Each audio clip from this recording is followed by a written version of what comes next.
Good evening.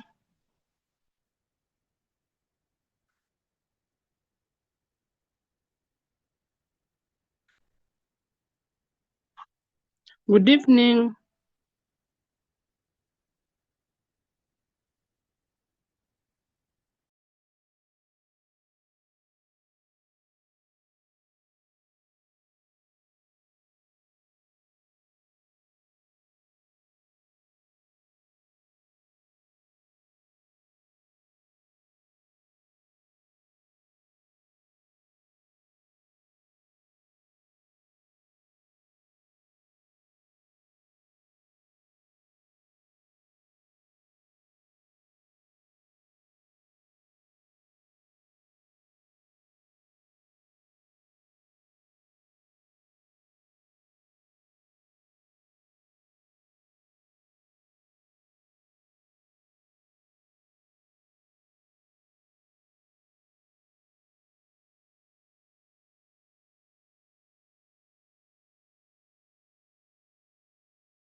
Solomon, could you please start the class?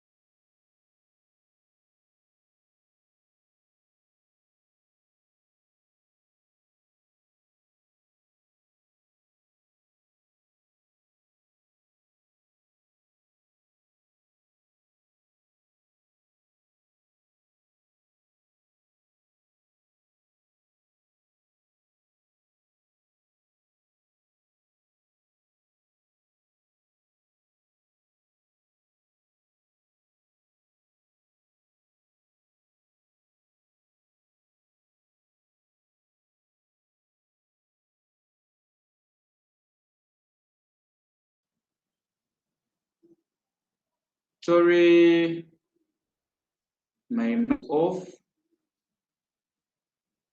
My microphone was off. But I was telling you, we are now 3/4 way the syllabus. 2 classes to finish the syllabus.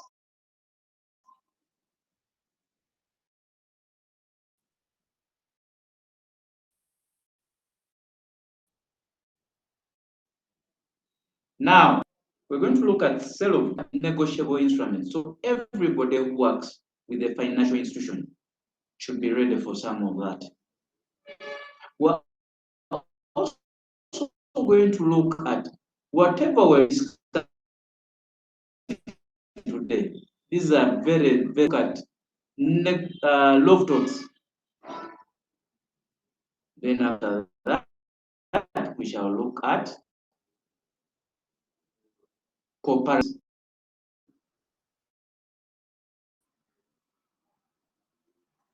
Normal class. And like any other thing, some of these things happen to us every day. Some of the things we go through them and we don't know. But at least it is now going to enlighten us and show us where to begin from and where to go. So there is totally, amongst all of us, there's totally nobody who does not buy anything every day. At least there's somebody who buys something every day. And that is what we are talking about, sale of goods. So sale of goods.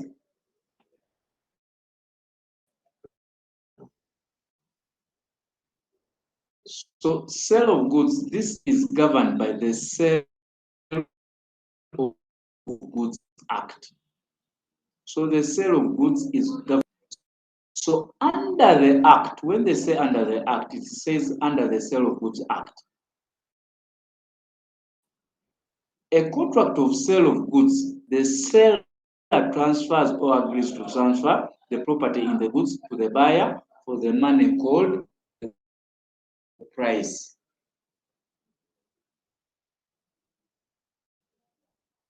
So you go to a shop, it tells you it is worth this amount, you give him the money and he gives you the item. That is a good. Sale may be absolute or conditional, e.g. payment on delivery. That is being absolute, that is being conditional. Payment shall be on delivery. That is a condition. Absolute means you go to the shop and you pay the money right away. But remember, sale of goods stems out of the law of contract. Sale of goods stems out of the law of contract.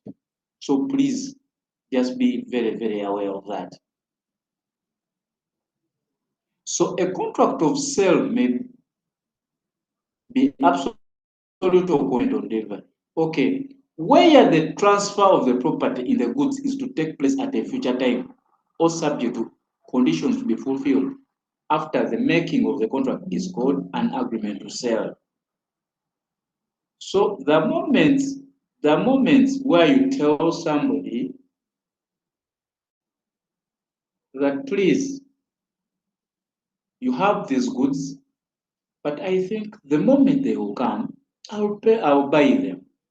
If you have these goods, if you have them, call me and I'll come to buy them.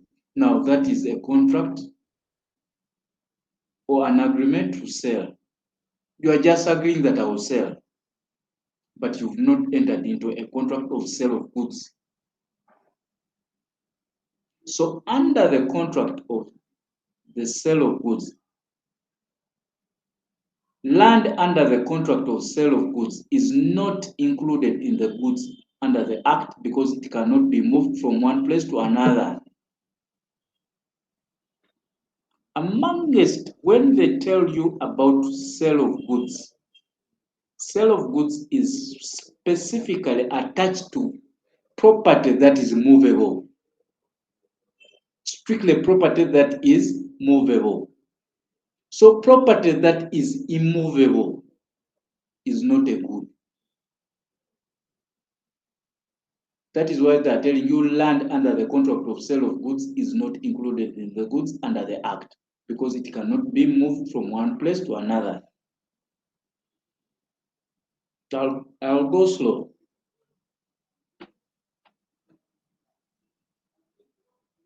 Some of us who understand Luganda will hear Luganda because some of us are not Baganda. But you've always heard the Baganda say, Babieta Kaliafi.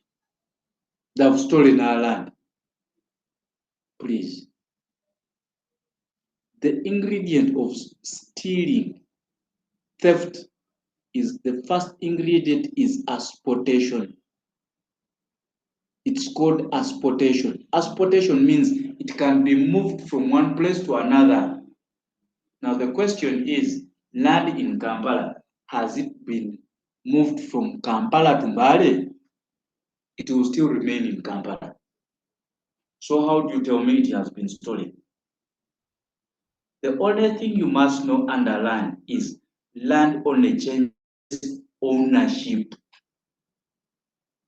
It only changes ownership, but it remains in the same place. But if it was for Solomon today, it will be for Maria tomorrow. Now, that is what the Baganda say, Batu Bietaka. But it is not Kupataka. It has changed ownership. Regardless of whether the ownership, the change of the ownership is legal or illegal, but it has changed ownership.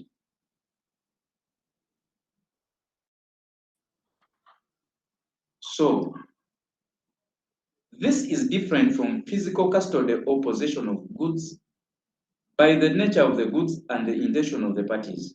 So when they say the transfer of property is the process by which ownership of goods is transferred from the seller to the buyer. The transfer of property. What they have told you, land is not a good. And the examiner can always fix you around here under the sale of goods. They have told you land is not a good. So somebody will tell you it has been transferred from so and so to so and so.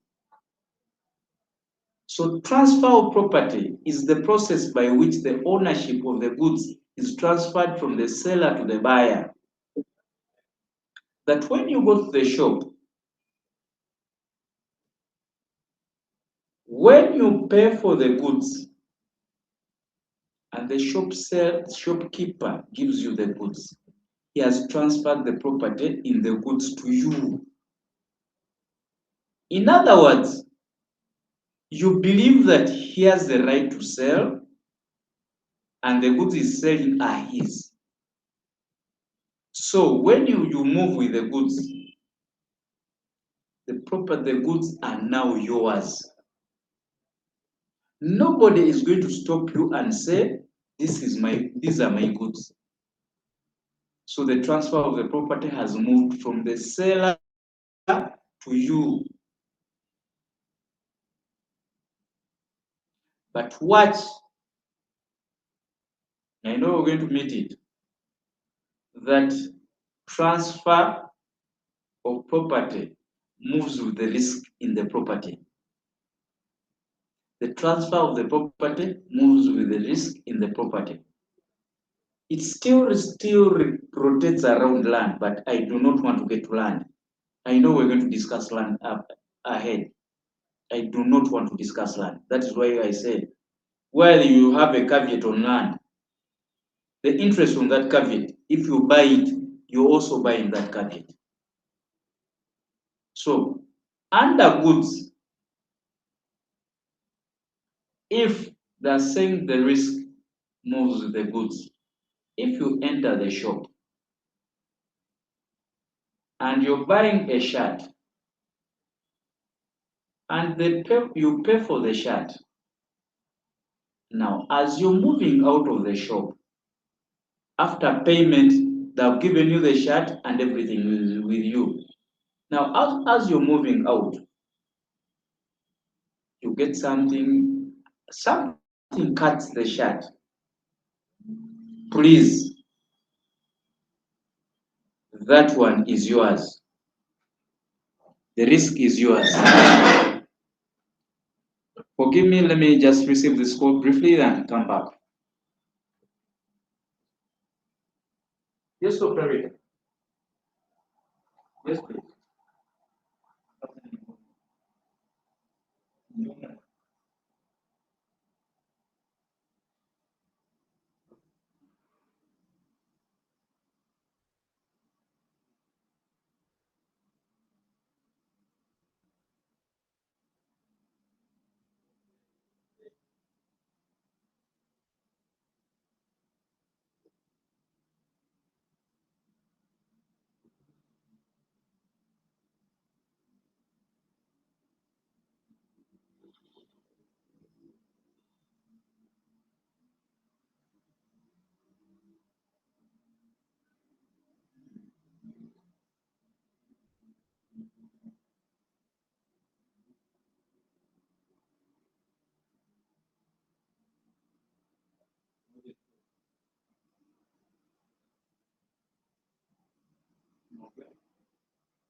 Mm. Okay.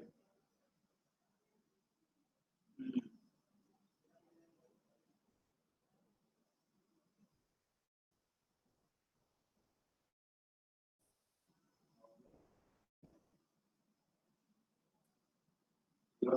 you know that we are sharing. That is the most important thing. Then you have to agree on what you are putting in the partnership.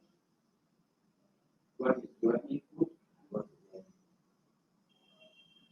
Then you make that the partnership partner. That one is okay.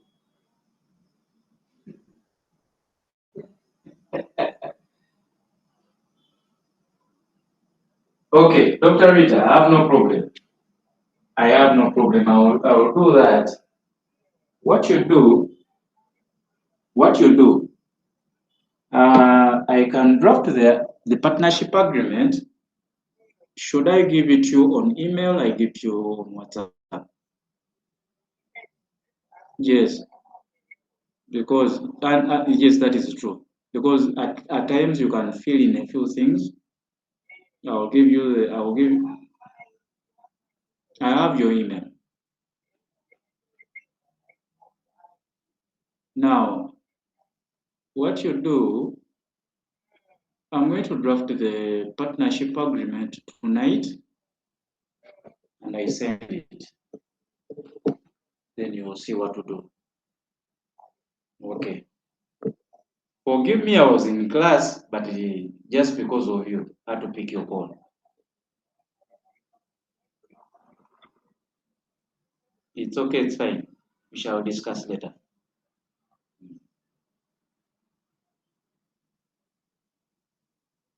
Please forgive me, but I have to receive this call because this is my doctor. She needs something. She needs to be served.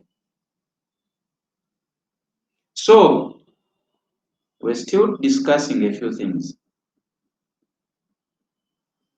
I was telling you that the transfer of the property is the process by which the ownership of the goods is transferred from the seller to the buyer.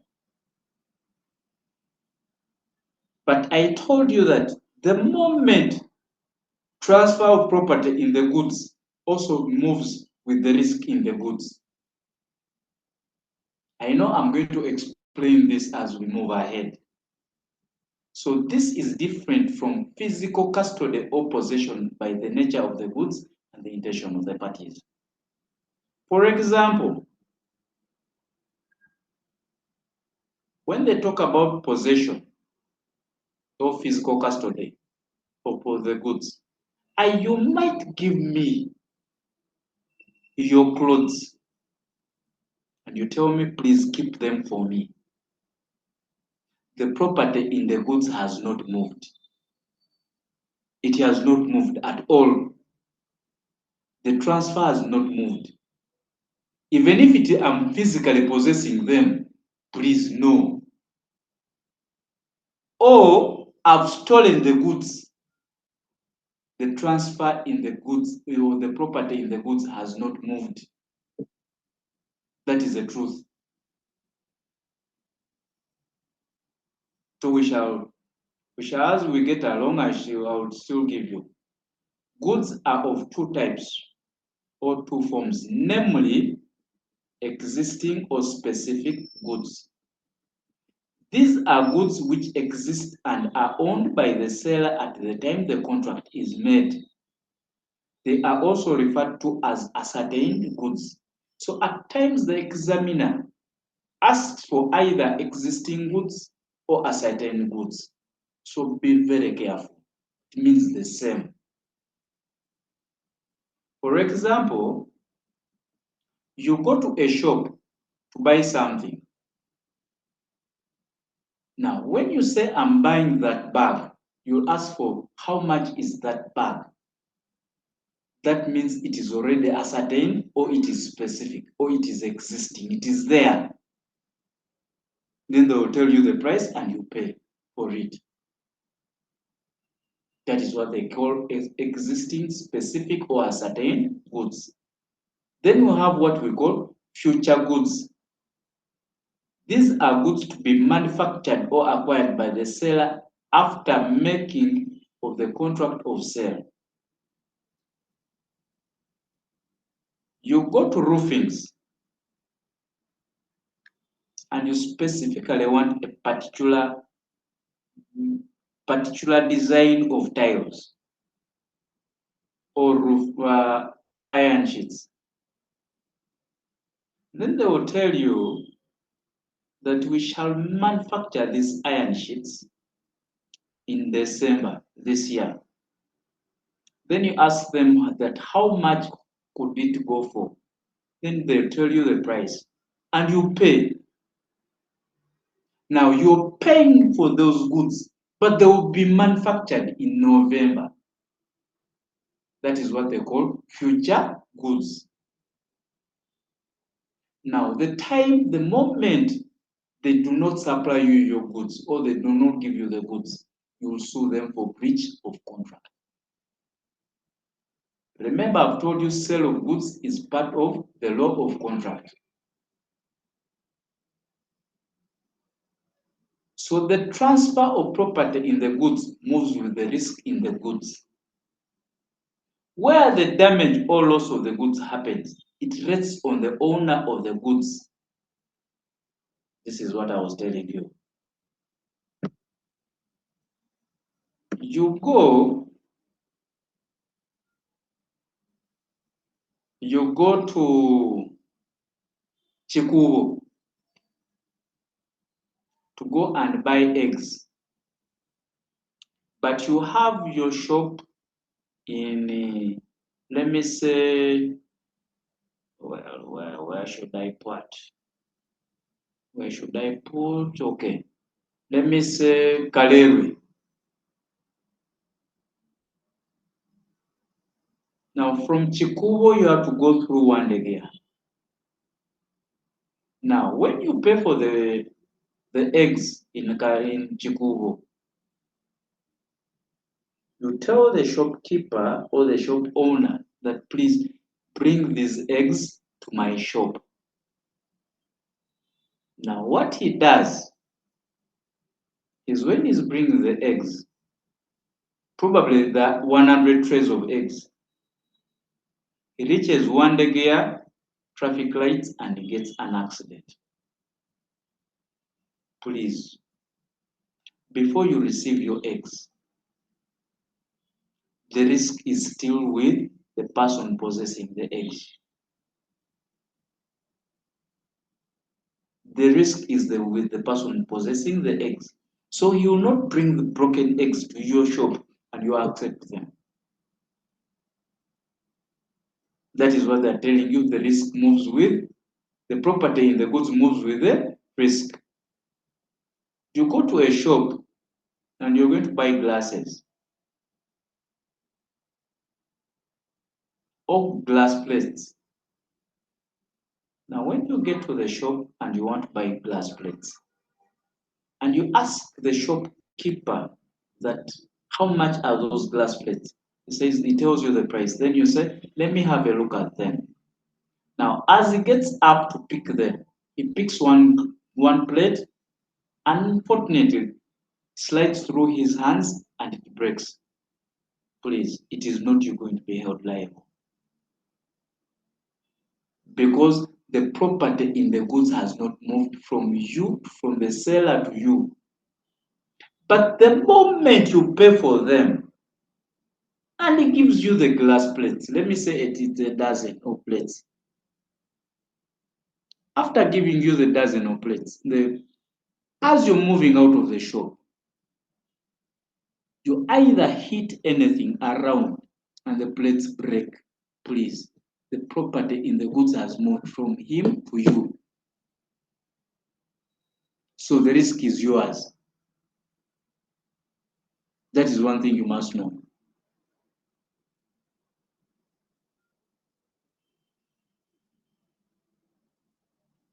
Duties of the seller. The seller has the duty to deliver goods to the buyer. I want you to be very careful. Watch all the duties that we saw in sale of goods in contract and here. He has a duty to deliver goods to the buyer.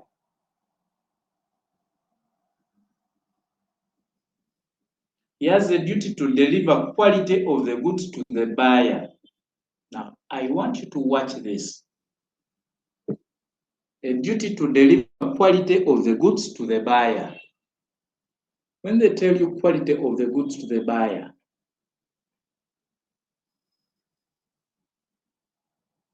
remember,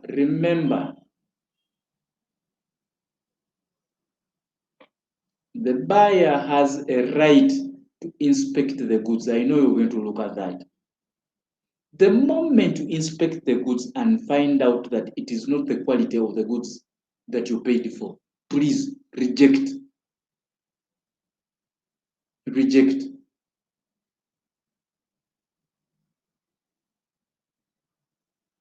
So, rights of the seller. The seller has a right to demand for payment. He has sold you his goods, please, he's demanding for the payment. He has a right to a lien over the goods. Now, when they say a lien is what we call a possessory right. A lien is a possessory right. Now, when they say a possessory right, please,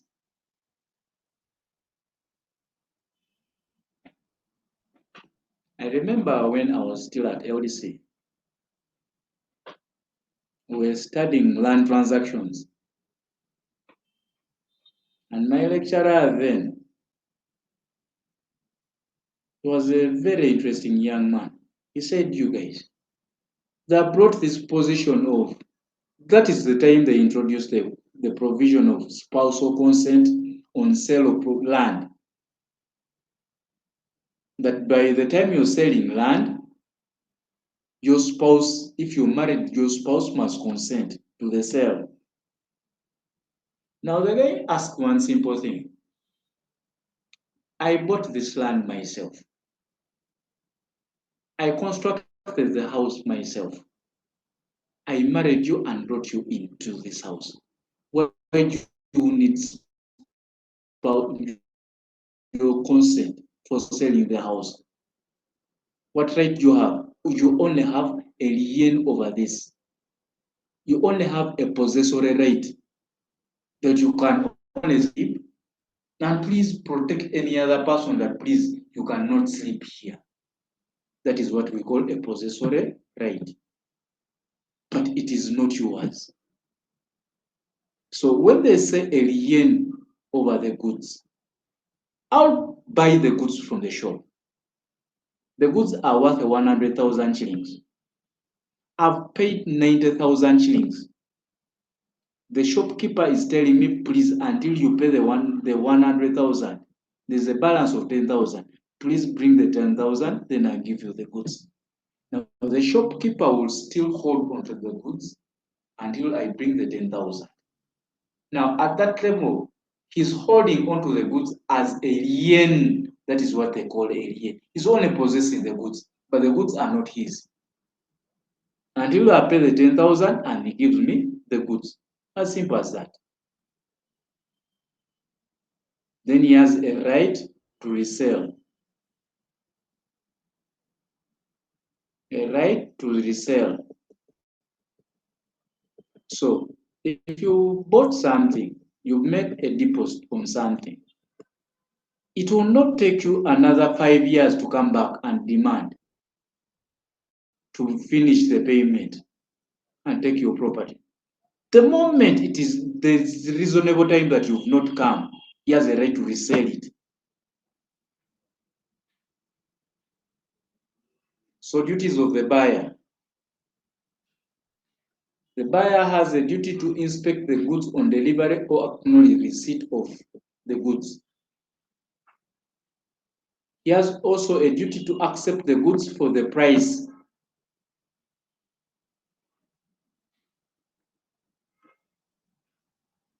So sale of goods is done. We are now going to negotiable instruments. So whoever works in a financial institution, this is where your area is. So negotiable instruments, this is governed by the Bills of Exchange Act. This act defines a bill of exchange as an order in writing addressed by one person to another, signed by the person giving it, requiring the person to whom it is addressed to pay on demand or at a fixed or determinable future time a sum certain in money to a specified person on the bearer. I know it is going to be easily explained on a promissory note, e.g., a promissory note. It is going to be easily explained here. A promissory note is an unconditional promise in writing made by one person to another, signed by the maker, engaging to pay on demand or at a fixed or determinable future a certain sum of money to a specified person. You are at home and you have your siblings or your wife or husband, and you're like, I'm going to work. Then they tell you, this is missing. What do we do? Then you say, okay, if this is the case, we have this guy at the shop who knows us. He knows me as a person. He also knows you. Let me write this note, and you take it to him, and he gives you these items, and I will pay in the evening when I come back from work. Now, that document is what we call a promissory note, that please give so and so these items. I shall pay you in the evening when I come back, and you sign. So the person giving it, there's a person making it, and there's a person who is mentioned in that note, and there's a person that you're giving it to. So those are three parties.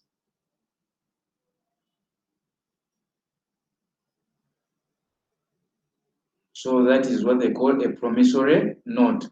It is now explained exactly what they call a negotiable instrument or a bill of exchange. The second type of bill of exchange is a treasury bill stroke a bond.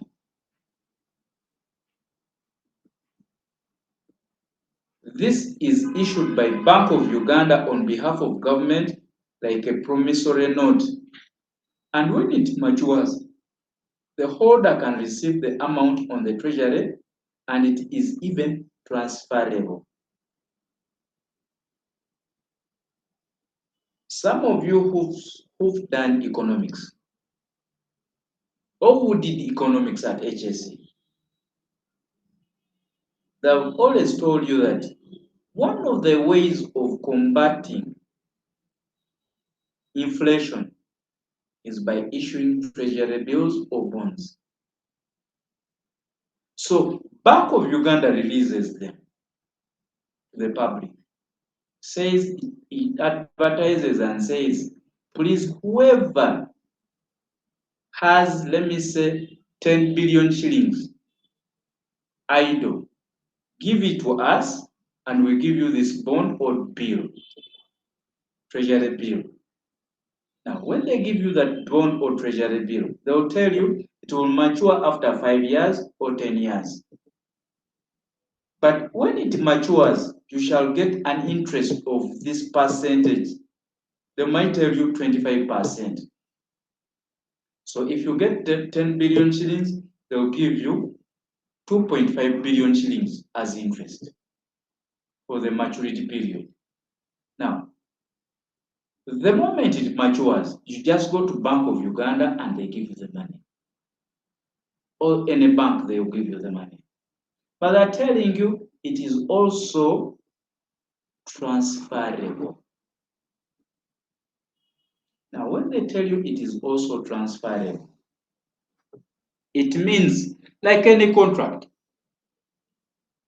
it can be, you can be in a debt and please, you move this bill to another person or bond that please, you're demanding me this amount, please let me give you this bond and you give me my balance.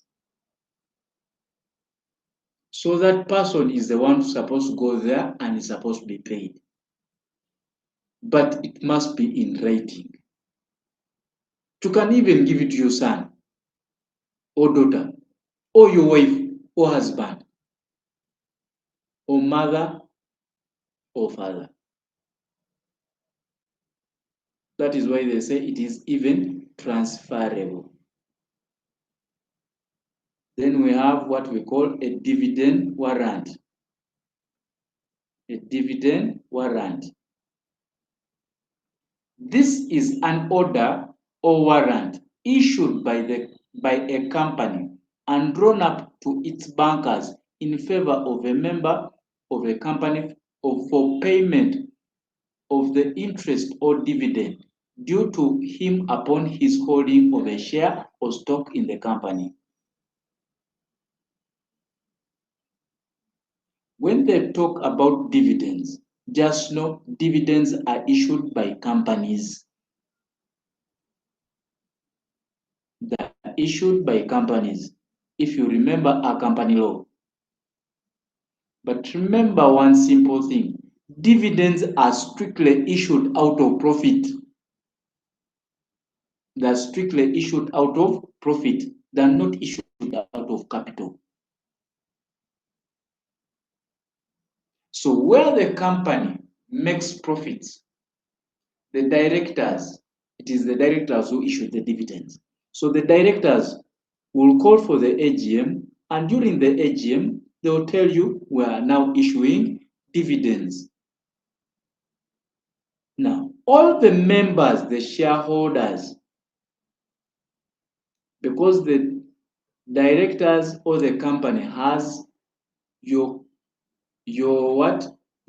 bank accounts. So the company or the directors write to their holding company, write to their bankers that please transfer this amount to this account. Now that document is called a dividend warrant.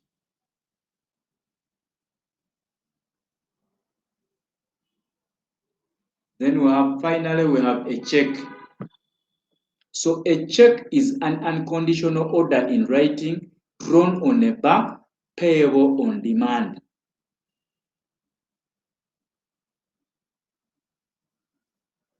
So there are two types of checks. There are two types of checks. We have what we call a crossed check. That is a check that has two linings in between the check. It is a crossed check. Then we have what we call an open check. Open does not mean this business of somebody just signing a check and leaving it to you so that you can do anything with it. No, that does not mean it is an open check.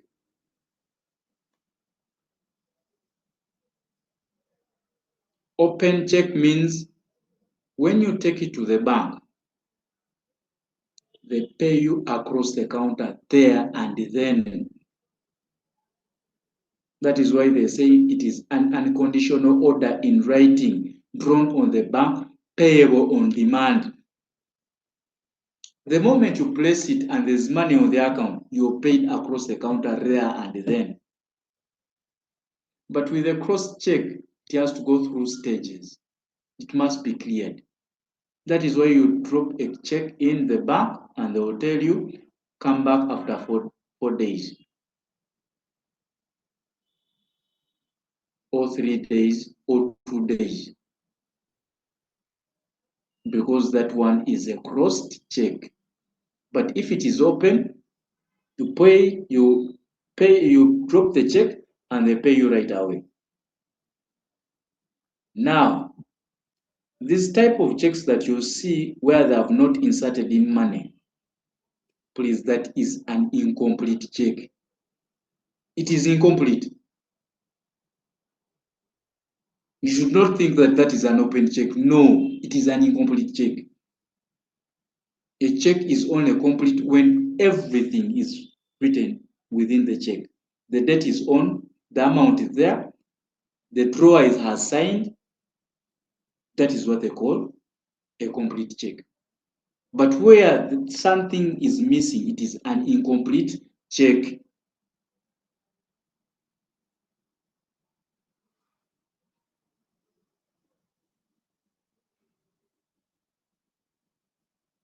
Parties to the bill of exchange.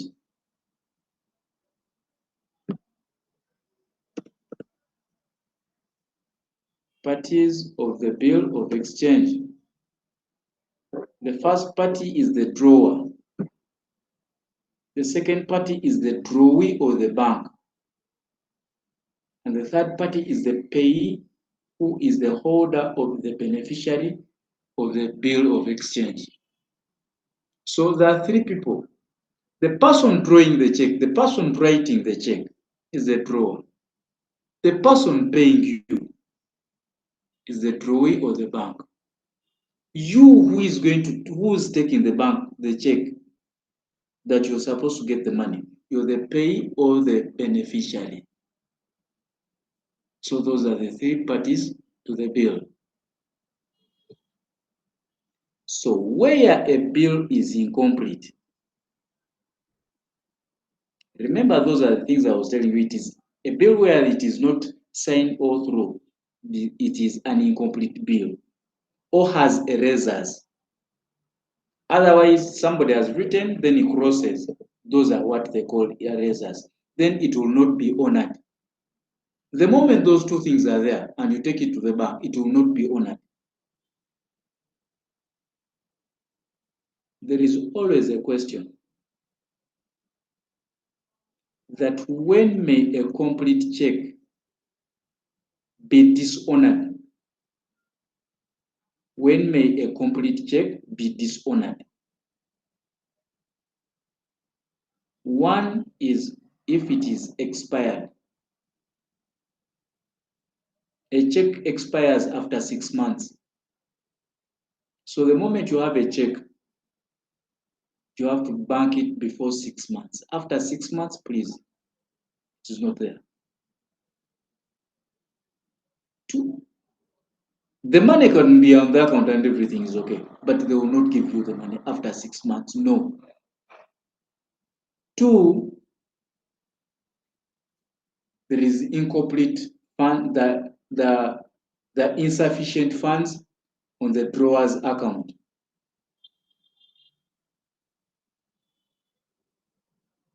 3, it has been countermanded. Yes, the drawer has written back to the bank and said, please don't honor it.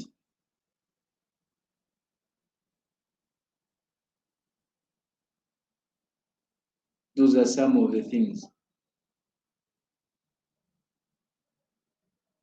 So a holder in due course is a person who has taken a bill, complete and regular on the face of it.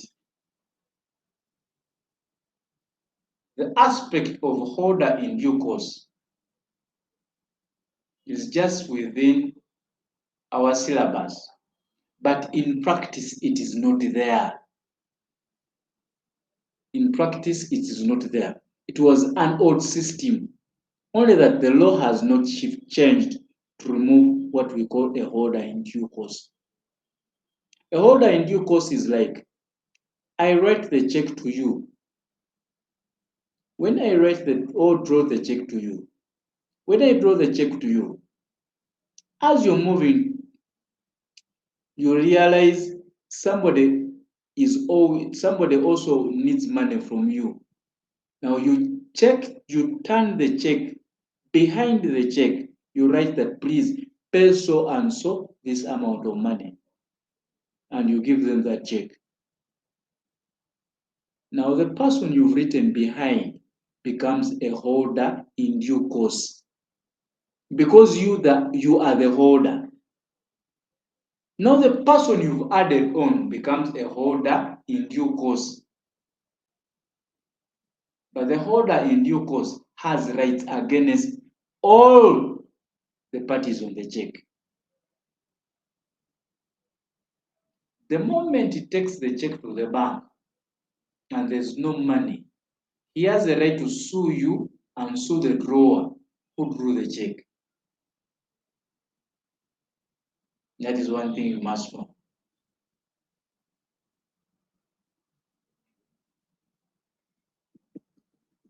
Duties of the customer to the bank. You have a duty of reasonable care and skill in drawing checks.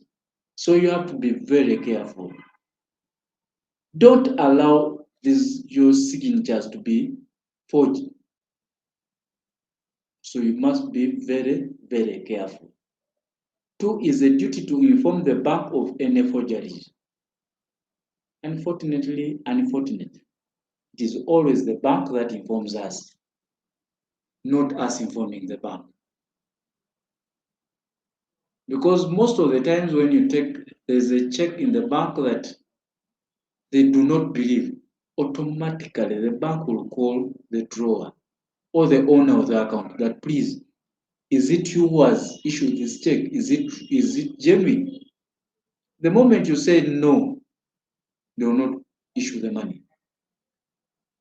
But I'm telling you, it is the duty to inform the bank of any forgeries.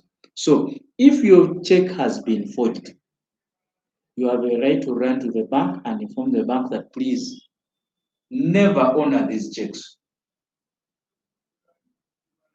These check numbers are not mine.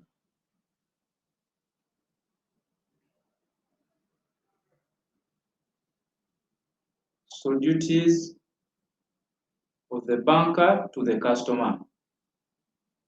The duty of the bankers to the customer. They have a duty to honor the customer's mandate. In other words, I brought my check, pay me my money. Honor the mandate.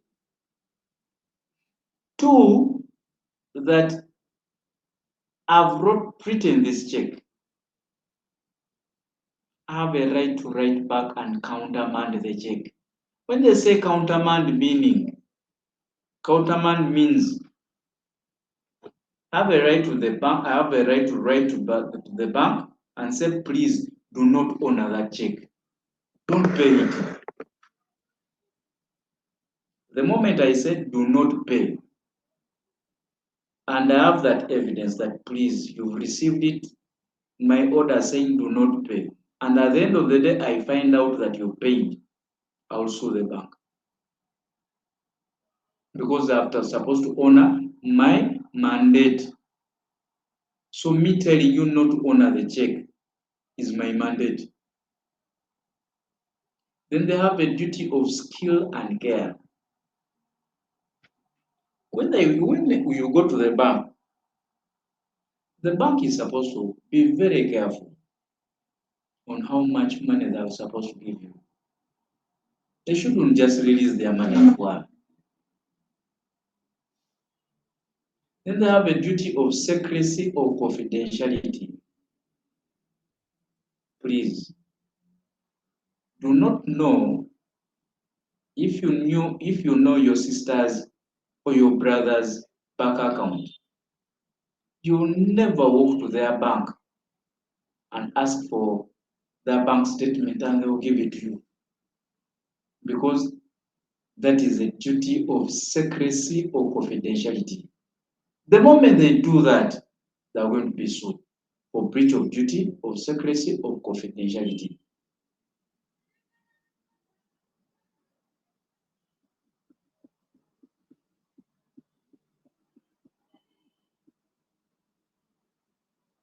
We're now heading to law of torts.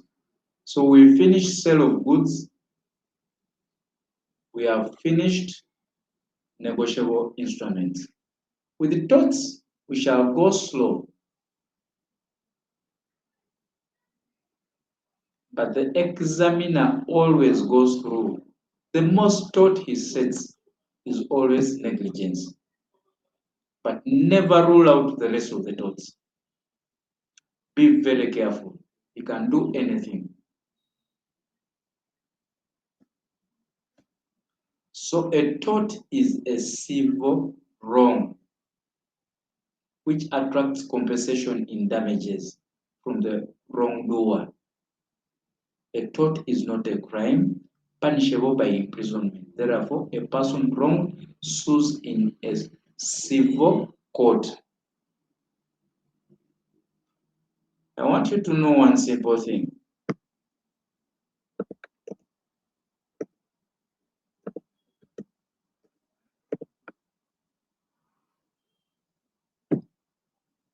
That the person committing a tort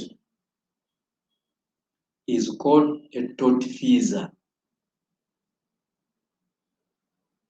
A person committing a tort is called a tortfeasor. Please do not get confused in your exams when you see a tortfeasor. Just know that is the person who has committed a tort. But a tort is a civil wrong. So you will always go to a civil court. So you are supposed to only pay damages. It has nothing.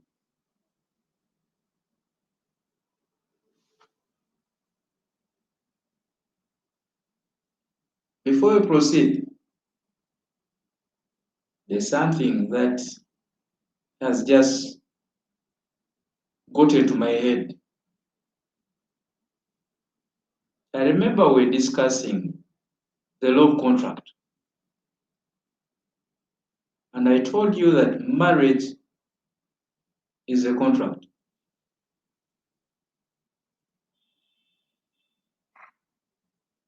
I told you that the moment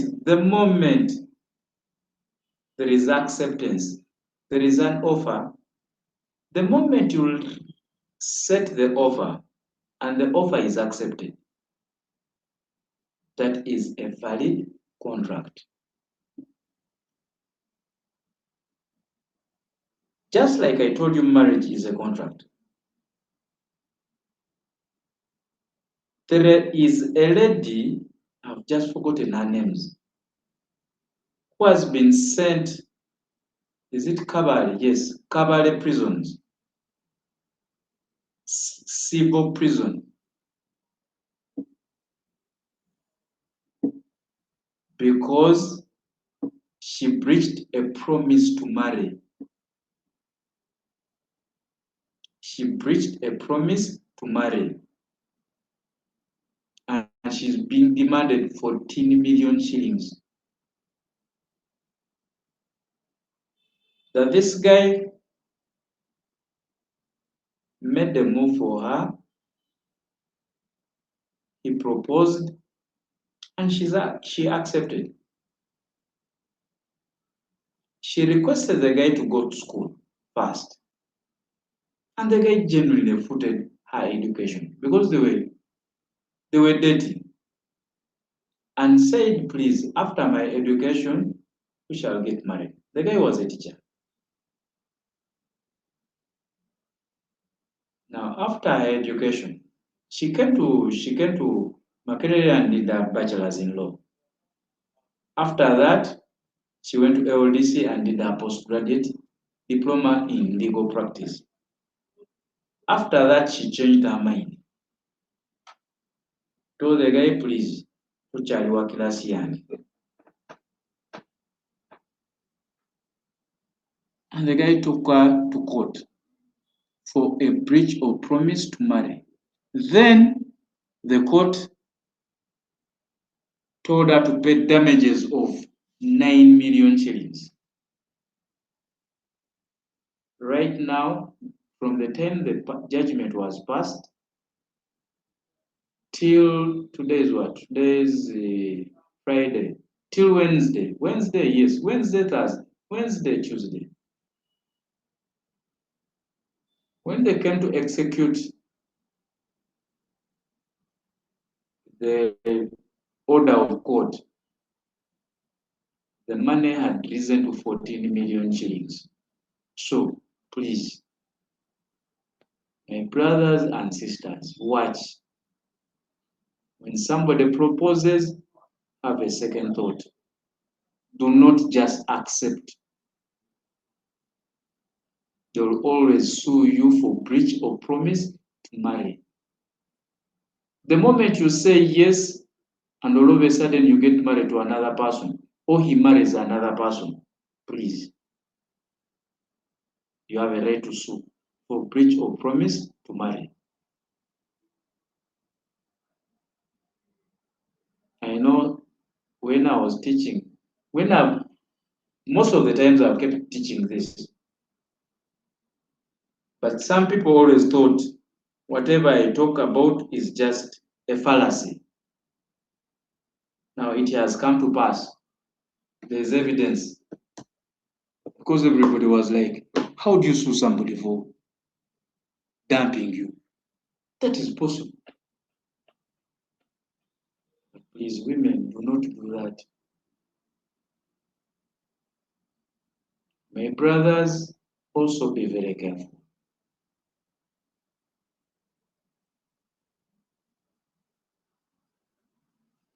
So let's proceed still with thoughts. Types of thoughts. The first one is defamation. That is the first type of thought. This is where a person makes a false statement against the other, and that statement causes ridicule or contempt and lowers the person's status before adult, upright thinking persons in society.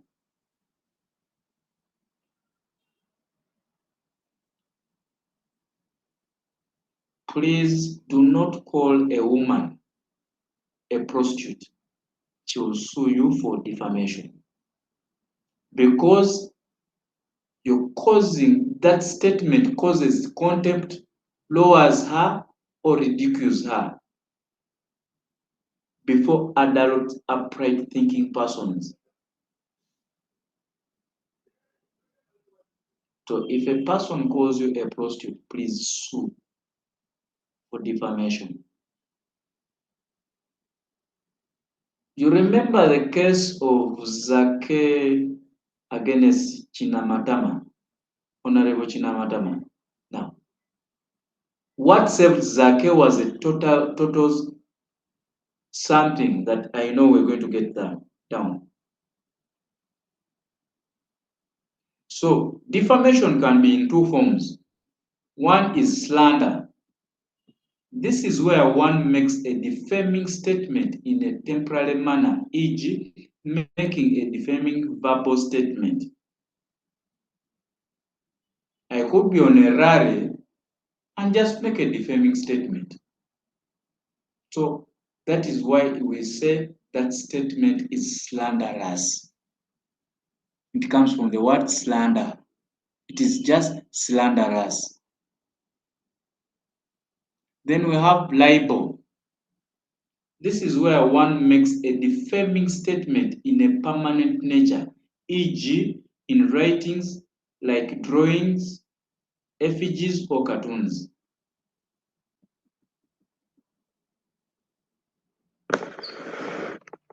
So the moment you see these cartoons that are drawn in newspapers, please, if they're defaming in nature, that person is going to be sued under libel. That the cartoon does not need to mention your names. Under libel, they do not need to mention your names. I remember there was a case between by now he's General Moses Ali but by then he was Brigadier Moses Ali against Monitor newspaper or Monitor publications. They drew a cartoon of a huge human being in the publication Monitor and said that men of this nature are impotent.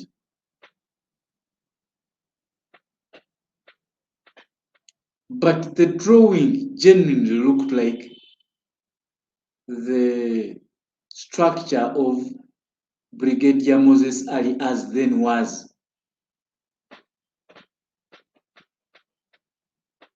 Then Brigadier Moses Ali took them to court for defamation. And Monitor newspaper gave in its defense. And now we're going to look at the general defenses of defamation. Then I'll tell you what they say. The first one is privileged immunity. So parliamentary discussions within parliament are not a privileged immunity. That is a defense. For example, you've always seen Ssemujju Nganda, Honorable Ssemujju Nganda, telling all these, to me I call them quickie statements. He will call you a thief. He will call you anything on the floor of parliament. Please, you cannot sue him for defamation because communication in parliament is a privileged immunity. It has privileged immunity. You cannot sue him. You cannot do anything. Then we have qualified immunity. That is communication between the lawyer and his client. So any communication between the lawyer and his client is qualified immunity. It has qualified immunity. You cannot use it to sue the person. For example, you come and tell me the truth is, I have killed this human being. And it is, I'm going to do this, do that. Please help me, save me, protect me. They're taking me to court. Now, whoever has had this communication cannot use it as evidence in court. That please, I had him tell his lawyers that he killed. No, that is qualified immunity. It cannot be relied upon. Then the third one is fair comment. Now, this is the defense Monitor used against Brigadier Moses Ali as then was. What Monitor newspaper did, you remember I told you about my lecturer on land transactions who gave us the position of a yen when we were still looking at dots. He was the same lawyer who was representing Monitor by that time. Now that gentleman went and called counsel, he brought the evidence of what we call qualified evidence. He brought medical doctors.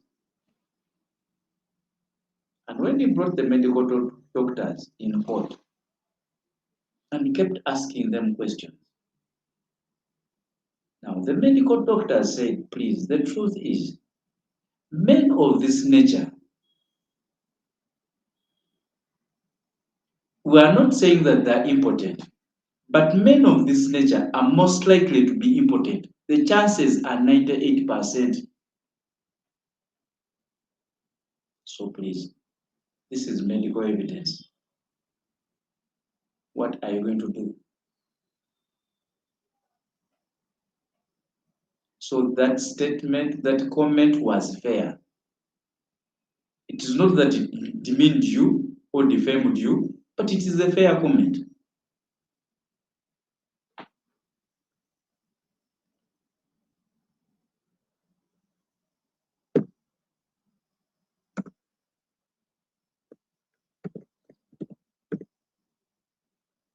So the next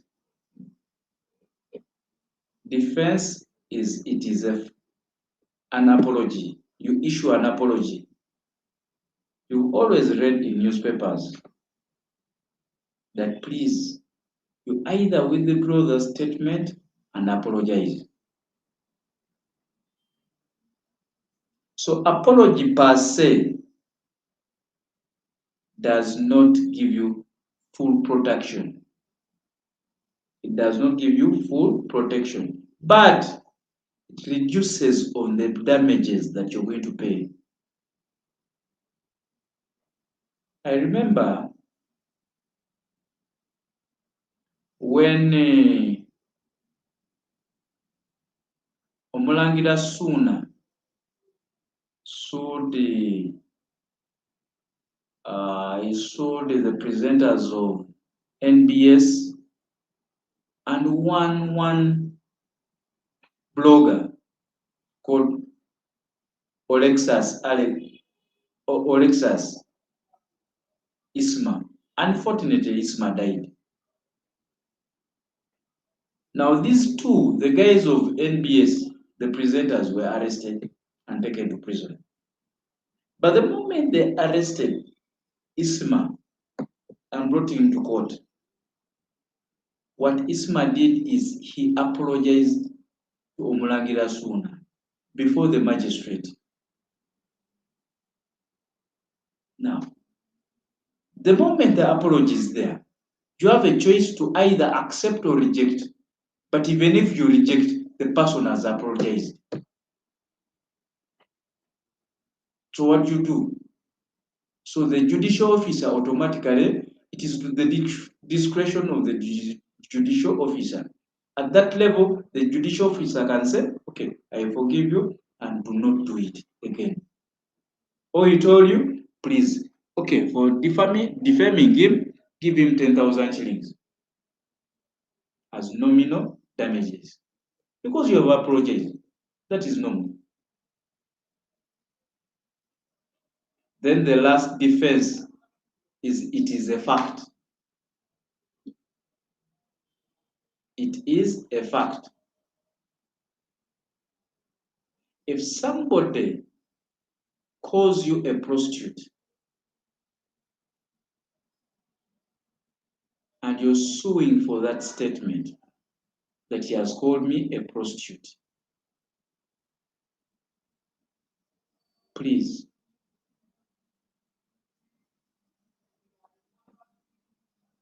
you have one simple thing.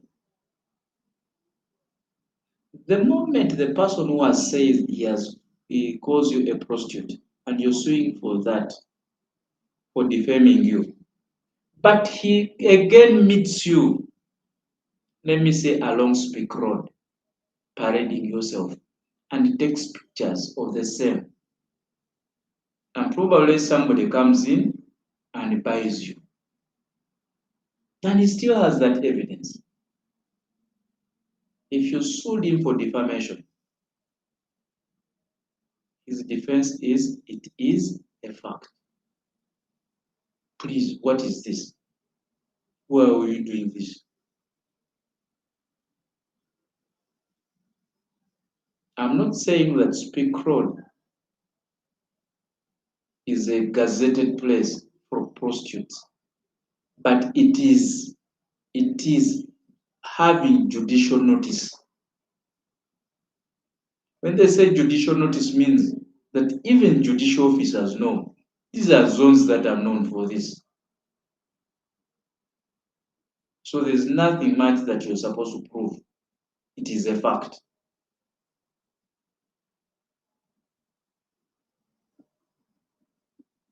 The next tort is negligence. Now, this is one of the areas that the examiner always sets. So be very, very careful. Negligence is always set. Be very, very careful. And I'm going to go slow on this. There is no distinct definition of negligence, but it is used to describe carelessly carrying out an act and breaking the legal duty of care or to another, causing them loss or damage.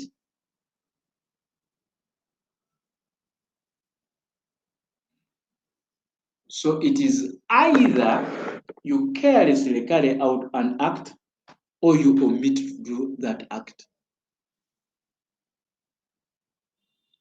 Breaking the legal duty of care,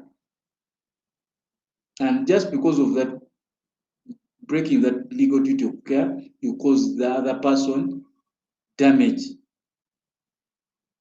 So for one to succeed in an action of negligence, the claimant or plaintiff, in fact, I should also put plaintiff,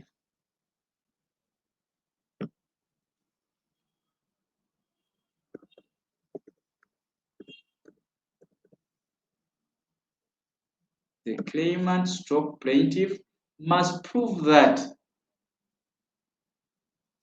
and these are things that the examiner asks, please, please, please.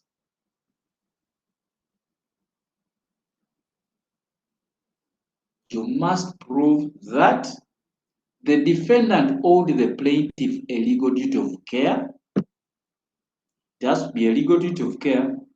2, that the defendant breached that legal duty of care, and in consequence, the plaintiff suffered injury, damage, or loss.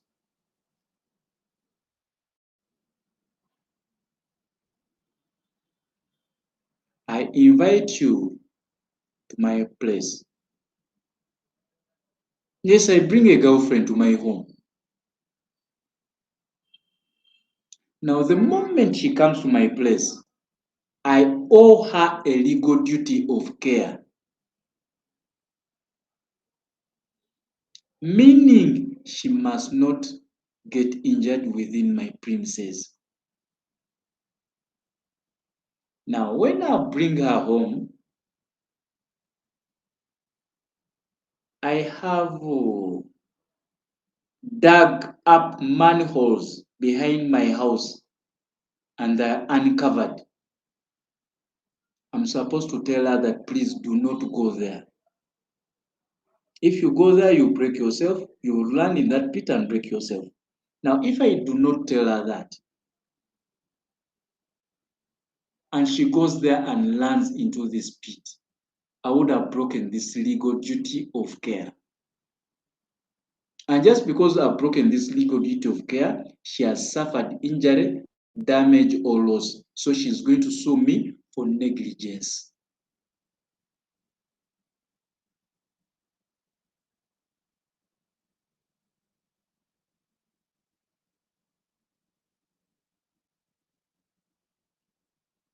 This was discussed in the case of Donoghue versus Stevenson.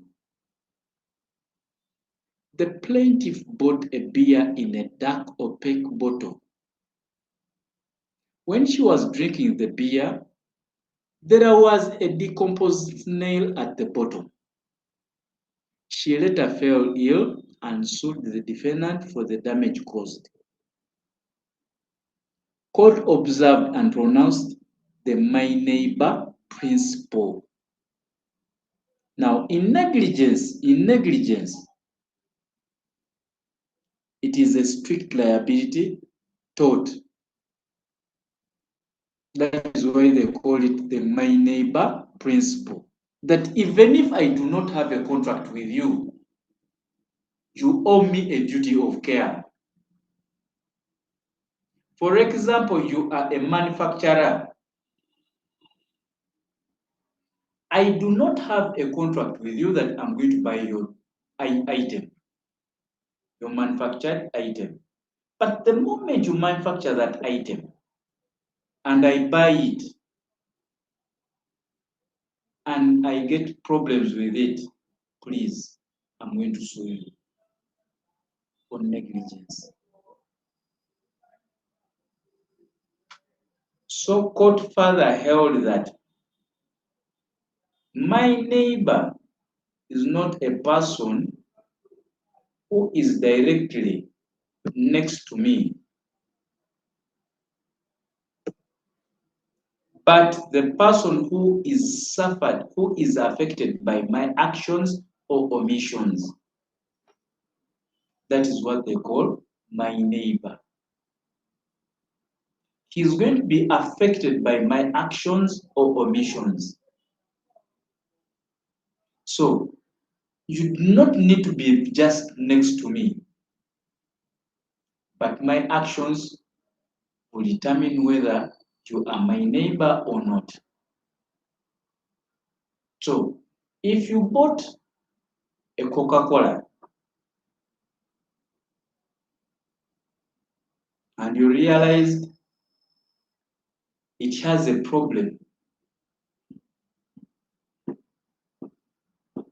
what you're going to do is you are going to sue Coca-Cola, even if Coca-Cola does not have a contract with you, but they will still use the my neighbor principle.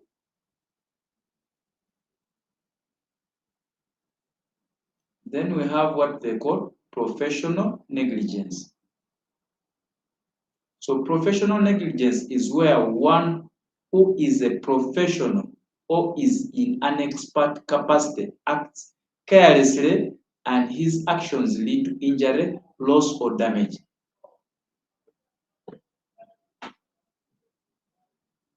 So you guys are now becoming professional accountants. The moment you qualify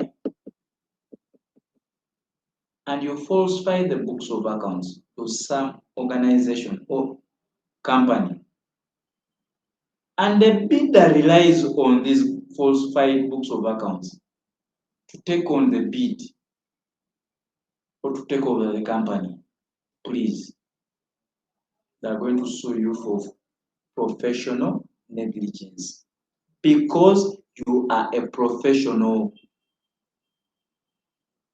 It will be different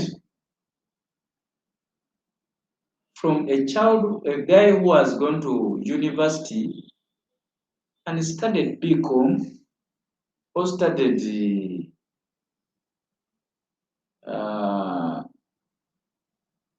B science in accountancy or finance and accountancy, and you think the person is going to be sued for professional negligence. No, he will not be held for that because he is not a professional. Does it belong to any professional body? So the moment you guys finish, you belong to ISPAM. So you're professionals. Lawyers will belong to Uganda Law Society. Teachers also have their profession. They have their association. Engineers have their association. So if you're not a member of that association, please, that professional association, you're not going to be held for professional negligence. For example, somebody studied and reached P4 or S4 and decided to go to the garage and began learning the hands-on system. Now, when he learns the hands-on system, he knows how to put right engines of a car. let me say, Subarus. Now they begin calling him a master or a professional in putting Subaru engines right. So wherever you go, they say, professional Echo is so and so. Please stop in S4. He's not a professional. So even if he makes a mistake, he will not be sued for professional negligence because he is not a professional.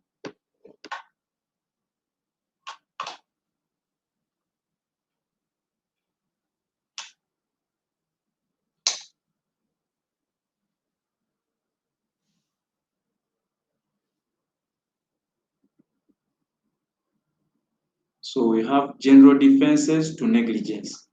Now these are the things that the examiner always messes students on. So the first one is volonti non fit injuria, meaning voluntary assumption of risk. If they are suing you for negligence, for example, you just wake up and pick boxing gloves and enter a boxing ring, and you say you want anybody to fight with. And they bring somebody to fight with you, and that person punches you and breaks your jaw. Please, that one, if you sued that person, he's going to tell you, he is going to put the defense of volonti non fit injuria, meaning you voluntarily assumed the risk. You know that this game is dangerous. What brought you here? So you voluntarily assumed risk. Then there's what we call acts of a third party. That somebody has done something, but it is not you who did it. It is a third party, and you also did not know. So the moment you prove that it is not you, and you also did not know, so that there will be a very good defense. Then 3 is act of God or accident. It is an act of kids are coming from school and it begins raining heavily and they come and take shelter on your veranda. Now, when they take shelter on your veranda, lightning strikes and strikes some of them and it kills them. When they sue you for negligence because you do not have a lightning conductor, please, that is an act of God. You have no control over that.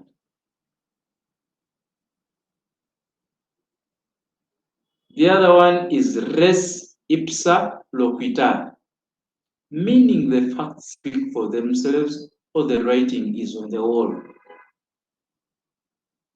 So please, the things that you do not need to prove. Somebody has done something. Let me say, you are the landlord. Now the tenant has not paid you rent. And you choose to go and remove the iron sheets from his house and you keep them in your store. And at night, it rains and his property gets destroyed. Do you need to prove this?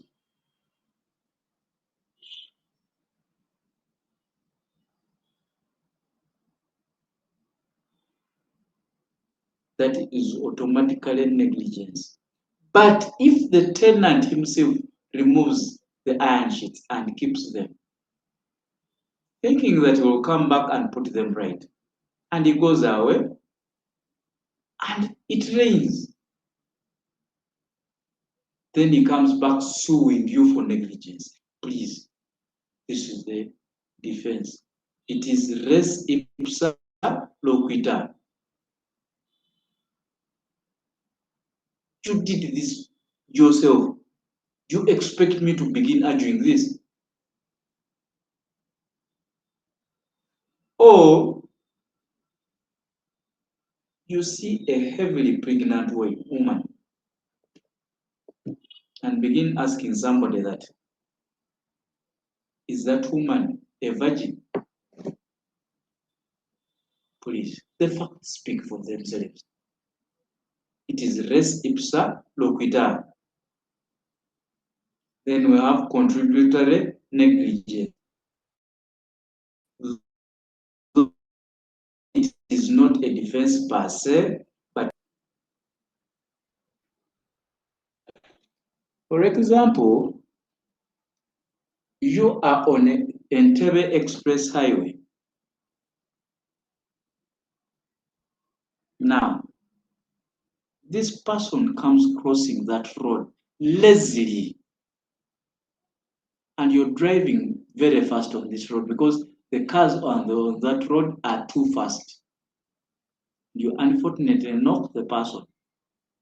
The moment they sue you for negligence, your other side will be contributory negligence. That I could be negligent, but you also contributed to the negligence. Why were you walking on the road lazily, yet you know that the cars on this route move very fast? So at that level, you'll may be made to pay less damages. And finally, it is necessity.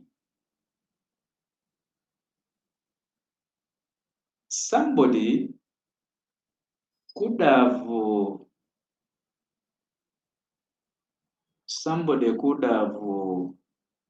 you might be coming from work and you find your neighbor's house on fire. Now, if it is on fire, you realize that their property is in the house and you want to protect the property. Now, you go into the house and you pick some of the property. When you remove the property, now you go back in and remove his TV. Now, as you're moving out, you slide and you fall, and the TV breaks. When he sues you for negligence, please, you are acting out of necessity. Yes, there's trespass to his land, but you've trespassed into his place, but please, it was necessary for you to do that. You're saving property.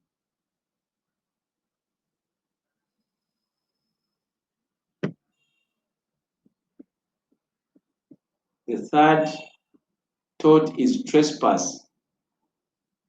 So these are trespass to lands. When trespass to land is an unauthorized entry on one's land without justifiable cause.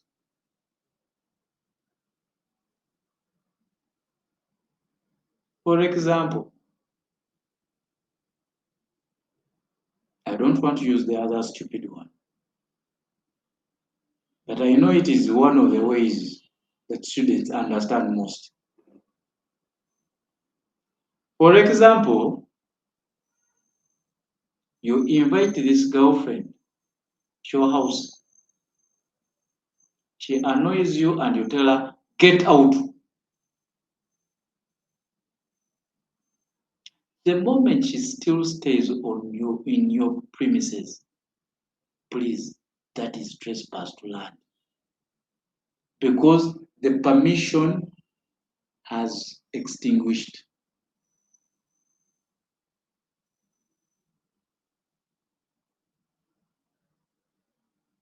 Same to something that is so stupid. But I have told you it is one of the ways somebody understands best. But don't give this example to your in your exams. For example, this is your boyfriend, girlfriend, and you're having sex. The moment the girl or the woman tells you stop and you continue, you're trespassing. That is trespass to a body, to a person. And they can sue you for rape. Because the permission has been withdrawn.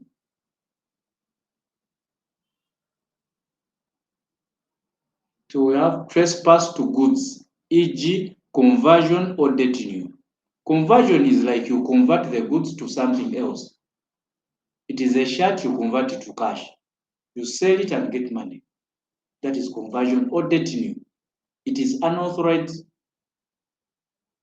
possession of somebody's goods and you refuse to give them to the person. You pick somebody's goods and you refuse to give them to him. That is what we call detinue. Then we have trespass to a person, e.g. battery or unlawful imprisonment. So unlawful imprisonment, for you to qualify unlawful imprisonment, it means the person does not have chance to escape.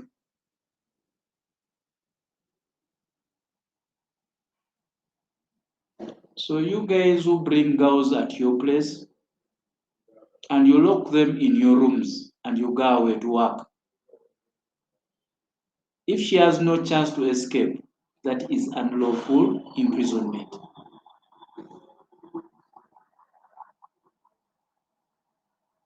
And finally, the last tort is passing off. Passing off. This is the use of a name, mark, or description by one business that misleads a consumer to believe that the business is that of another. So this specifically looks at what we call copyright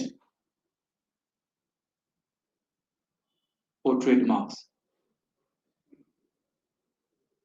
So you might have a copyright of, let me say, BIC, BIC,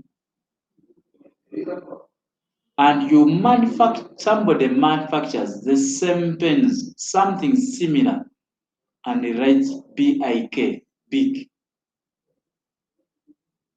The BIK will be sued for passing off in torts. His BIC has been copyrighted. So BIK is now confusing the unsuspecting public that it's going to be the same BIC, which is BIC.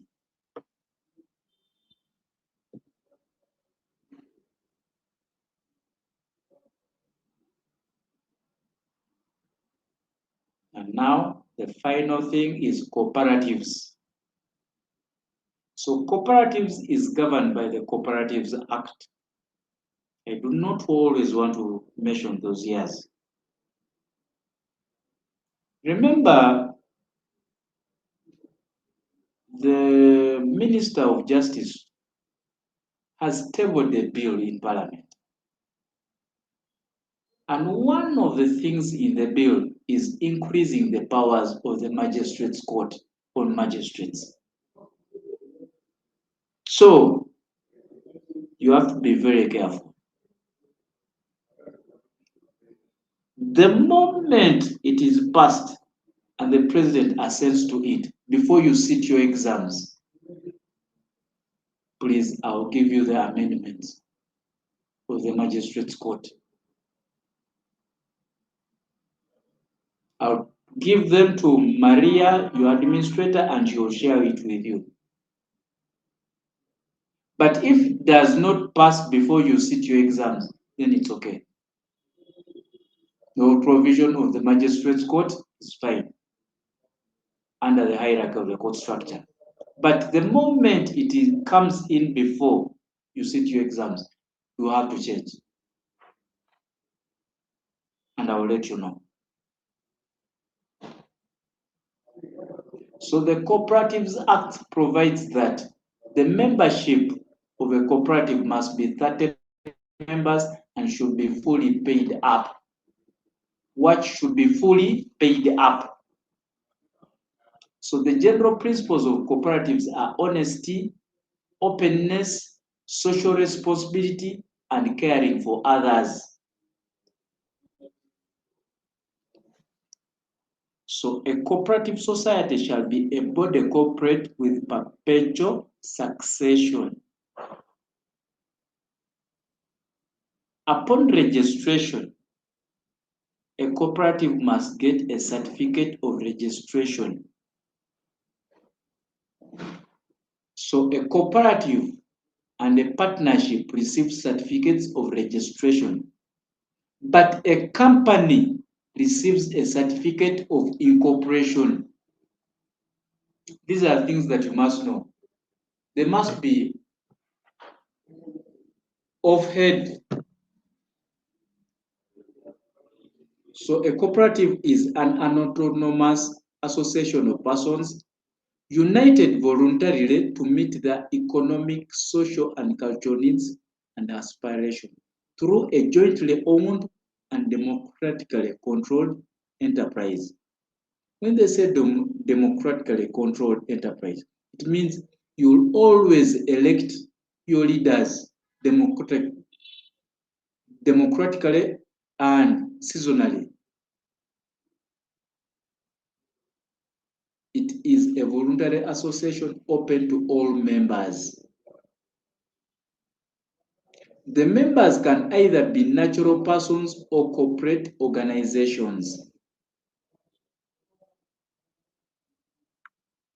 Liability of members.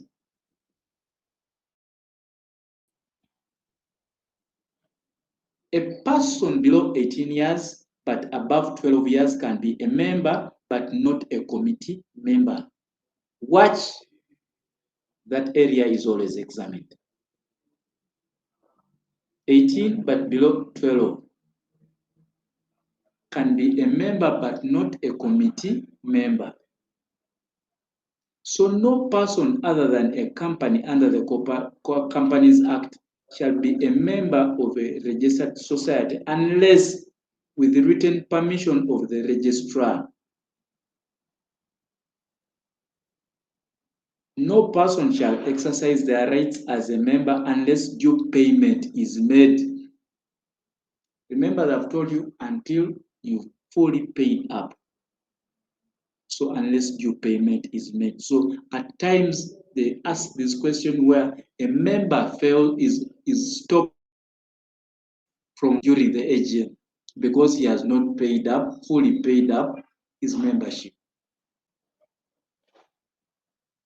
So what? No person shall be a member of more than one registered society having the same or similar objectives or objectives.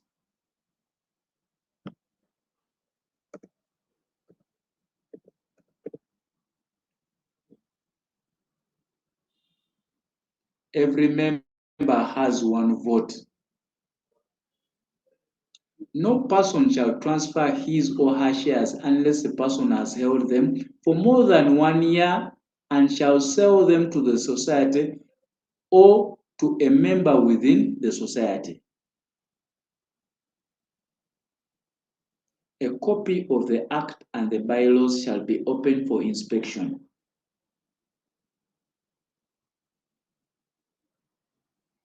Every society shall audit its books of accounts once every year by an auditor appointed by the members during the AGM, during the annual general meeting. The liability of the member The liability of a member shall cease after 2 years from the time the person ceased to be a member. The liability of a dead member shall cease after 1 year upon the death of the member. So if you're still alive, it ceases after 2 years. If you're now pulling out of the society. But if you're dead, it ceases after 1 year. So you have to be very careful on this.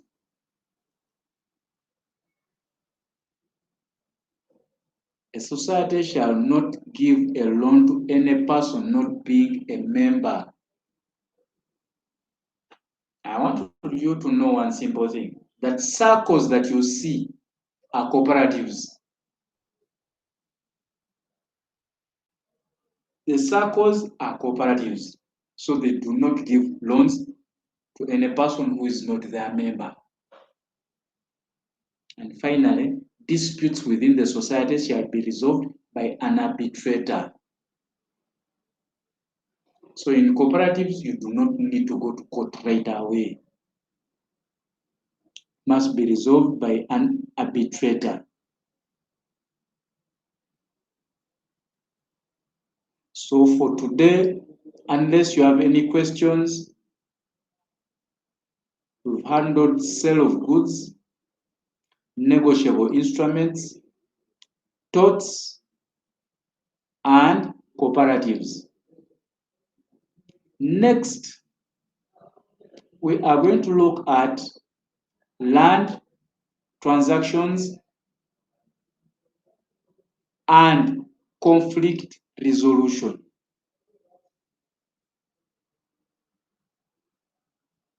So I believe this was our second last class.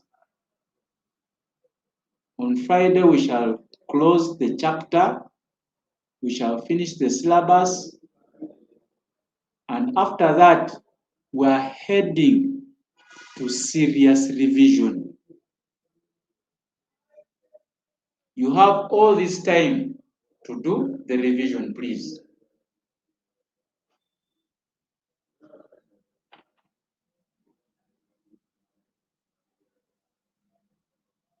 So for today, I wish you a good night.